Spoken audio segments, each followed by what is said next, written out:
Yeah. That knocking is the landlord. Since moving in, Christian claims his landlord is coming over constantly, always unannounced, rapping on the door at all hours. And often running away before he answers. Sometimes she tries striking up a conversation. You want to talk? No, I don't. I already asked you to leave me alone. This is harassment at this point. I'm recording this. The landlord, a woman in her 50s, and Christian have had a recent falling out over money.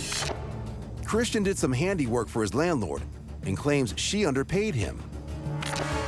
Everything comes to a head one night when the landlord tries entering the house through the cellar and is surprised to learn the door from the cellar into the kitchen won't open because Christian has locked her out. Unlock my door. Can we help you? Why the are you in our house? What are you talking about? This is my... Why the are you in our house? Christian, why are you talking to me like that? I was thinking in my brain, like, if I catch her in my house, I gotta use this in court to get my rent money back because she's violating something. Many states do have laws against landlords entering a tenant's home unannounced. But unfortunately for Christian, Maryland isn't one of them. And his landlord is not about to walk away. Why are you in my house? This is my house. When did it become your house, Christian? It may be the landlord's house, but as a paying tenant, Christian believes he has an expectation of privacy. The landlord has had enough and calls the police. Calling 911, threatening me. I recorded it, so go ahead and lie. I'm like, you know what? This cannot happen. Get the out of my house. Christian finally opens the door and readies for battle. What are you doing in our Don't house? threaten me. Don't get your Don't lock hands me out in of the my head. basement. Get your hands out of my face. He was like, don't you threaten me. And I'm just laughing like, what do you mean threaten? Like, were you there? I recorded everything, so I don't know what you mean by threatening. Yeah. You're cursing me? Yeah, I can say you. I can say you in my own house. Yeah, and you can lock me into my basement. There's no reason for you being in our house without permission. Christian refutes her claims and continues to insist that she's there unannounced. That tenant has no idea you're here. That tenant has no idea you're here. That tenant's at That's work. not true. He doesn't know you're here. Nobody knows you're here. That's not true. You're over here doing whatever the hell you want in our house. True. That's not true. Hey, does anybody know that Robin's here right now? Not true. You're not a lawyer. Does anybody know Robin's You're here? a lawyer. Upstairs, Christian questions the other tenants. Did anybody know she was gonna be here? No use. What are you doing in our house? She just called the cops on me because I locked the door to my own basement.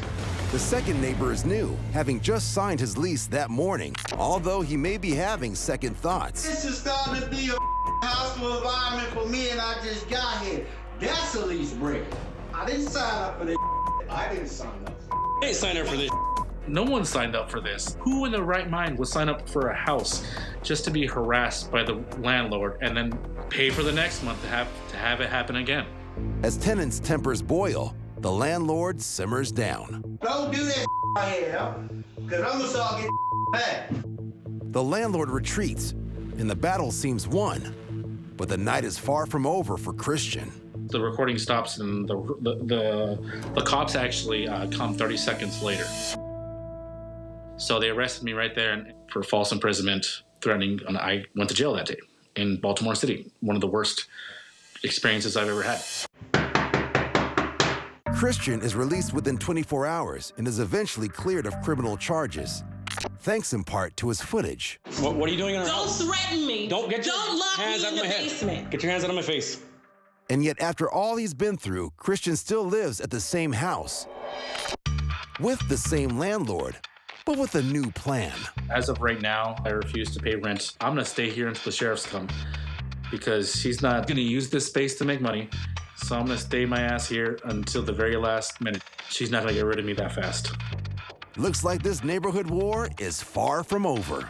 I didn't sign up for this. I didn't sign up. I didn't sign her for this. In Longview, Washington, a neighbor starts a devious game involving the local police and a professional video game player who is broadcasting live from his computer camera. There's 62 people watching me right now. That's fine. Mr. Big, as he's known in the gaming world, live streams himself playing games to hundreds of followers all over the country. And the ones online now are watching Mr. Big argue with the Longview police over a noise complaint made by one of his neighbors. One viewer writes, "The cop just wanted his name, and none of this would have happened, man." I'm in the right. I can do what I have to do. You're in the right. You're standing in my home, Yes, I and you am. have not been invited, officer. As their conversation gets more heated, one of Mr. Big's neighbors walks by the room. The This same guy was thing. taking pictures of me, and I feel like he's here to harass me. Can you please tell this individual to leave? Yeah. I told you somebody's taking pictures of me. That was the guy doing it. Okay. Let's go here, okay? Just 10 minutes earlier, Mr. Big was playing a video game called Infestation for his 62 viewers, but those 62 are now watching live as Infestation turns into incarceration. You guys are taking me out of view. I'm doing nothing wrong. Some viewers comment on how Mr. Big should be handling this. With one writing, "No one likes it, but treat them with respect and they will cut you loose." You know, leave my door open like that. But turns out, this gamer just got gamed by his own neighbor. Meet Benjamin.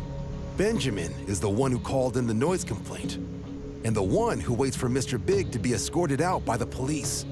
And now the one making an outrageous grab for Mr. Big's things before making a quick exit. But Benjamin is greedy and comes back again less than a minute later. In total, he makes off with over $700 in valuables, which include Mr. Big's gaming headset, shoes, and a phone.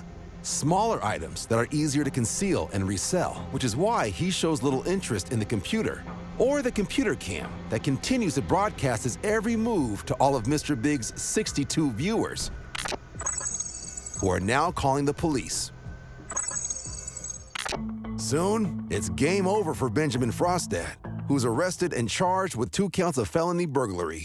And Mr. Big, even though the neighbor complaint is considered a sham, he is still charged with excessive noise. But after serving his 80 hours of community service, Mr. Big is back in the game. You know, leave my door open like that. A staple of the fall months is seeing leaves drop from trees in neighborhoods all across the United States. 1, 2, 3, go. But when the leaves start to pile up, someone has to be responsible for sweeping them away.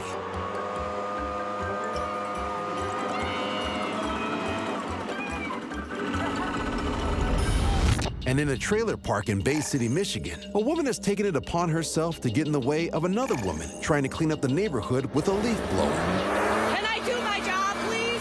The woman with the leaf blower has a legitimate reason to be there. She's been hired by the property managers to clear the community streets. I'm trying to get the leaves out of the road.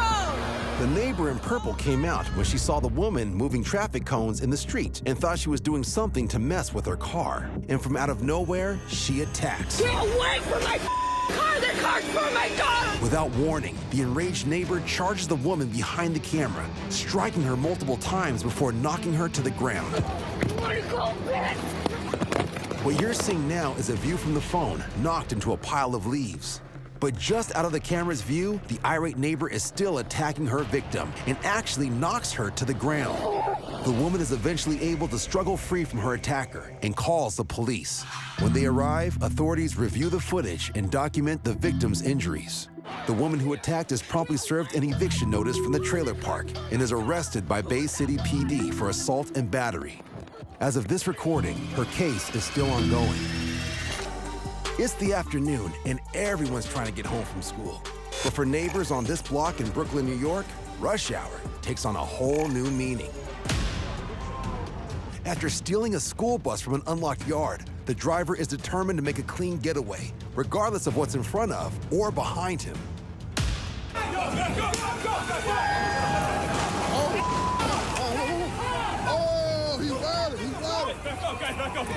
Luckily, there are no kids along for the ride.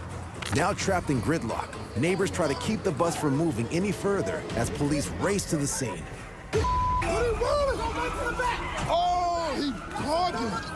With both police and neighbors climbing over cars and running down the block to try to stop the chaos, the bus manages to ram its way past the roadblock, racing further into the neighborhood. With the bus now gone in a puff of smoke, neighbors come out into the street to inspect the damage left behind. Oh my God. Damn, I got everything. Smash that. He moved that bitch. I'm trying to go back to jail. He done hit every car on the block. Look at this. They chasing us, some mad cops. After hitting nearly a dozen cars, the suspect crashes the bus a few blocks later. He's arrested on several charges, including grand larceny and reckless endangerment. Look at this. 2 people, including 1 officer, suffer minor injuries and are treated at the scene. I'm glad I pulled to the sidewalk. He hit everybody car, yo. And for all the neighborhood kids hoping for a day off, a brand new bus is sent the following morning, so no one misses a day of school. Wow. Malvern, Arkansas is a small, friendly town. And when 37-year-old Serena Saylor moves into the area to be closer to family, she decides it will be a good place to put down roots, so she buys a 2-bedroom home. I'm living in this really peaceful neighborhood. My house is incredibly special to me, especially having grown up very low income, to be able to get to the point where I was able to buy a home on my own. That's my cat. After 5 happy years, a neighbor moves in. All I'm really noticing is that he's home all the time. If I was to describe him, I'd say he's just like a really rough-looking average Joe. He had like a buzz cut. The only thing dividing property was a fence line that belonged to the neighbor.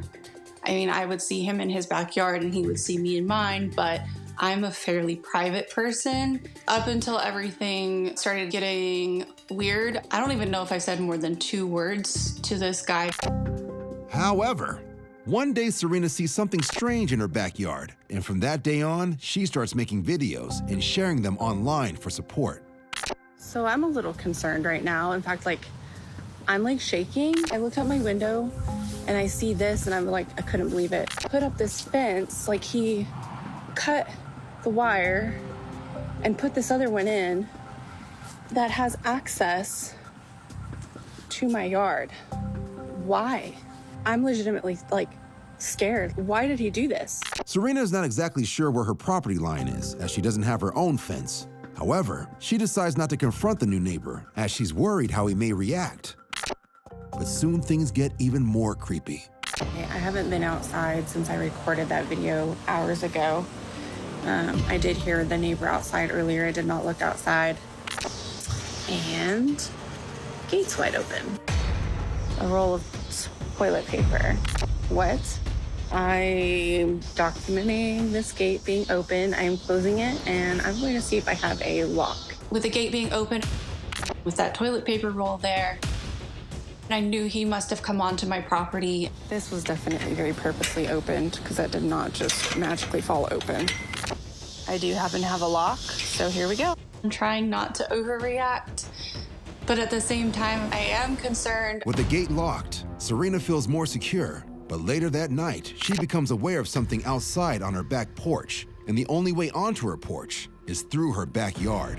I don't keep my porch lights on. There's no other lights on in the house. I'm in my room, and all of a sudden, I hear my wind chimes. It was not a windy night, breezy, nothing. They're very deliberately being rung, which scares me.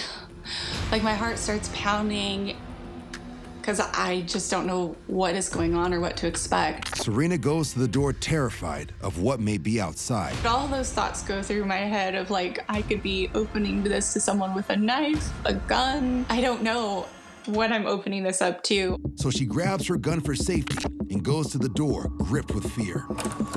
What are you doing on my porch? Get off my porch. Really? Get off my porch. You opened the gate onto my property. It's my gate. You put a lock on it. My property goes to your fence line. I'm not gonna shoot you. Get off my property right now. Get off my property. Get off my property right now. You look like you already did.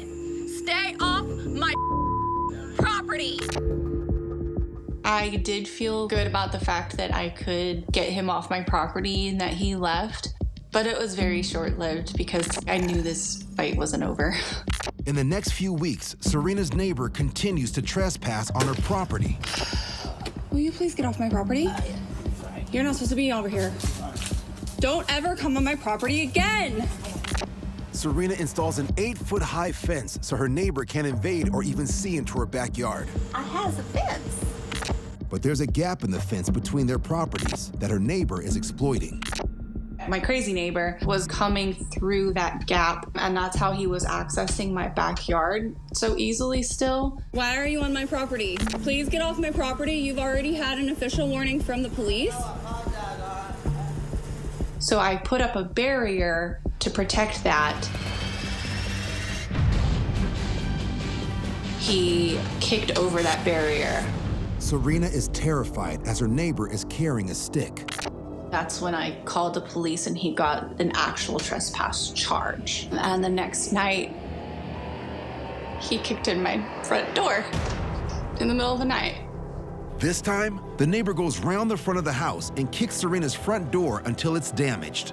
Serena is sleeping, so she doesn't record the vandalism and only wakes up to see him running away. However, her mother, who is staying with Serena to make her daughter feel safer, films the aftermath. There's no way to even lock it now? No. Oh, great. That was probably the scariest thing. 2:40 in the morning, and all of a sudden you just hear this shattering sound. After this incident, the neighbor is arrested and charged with criminal mischief and assault. He's currently awaiting trial. Serena takes out a restraining order against her neighbor, so she's more confident he will not trespass again. My neighbor apparently thought that I would make an easy victim and an easy target, but he definitely chose incorrectly. And to make doubly sure, she fixes the gaps in the fence. I am a badass woman. I'm not gonna lose what I have worked for so many years to someone like him.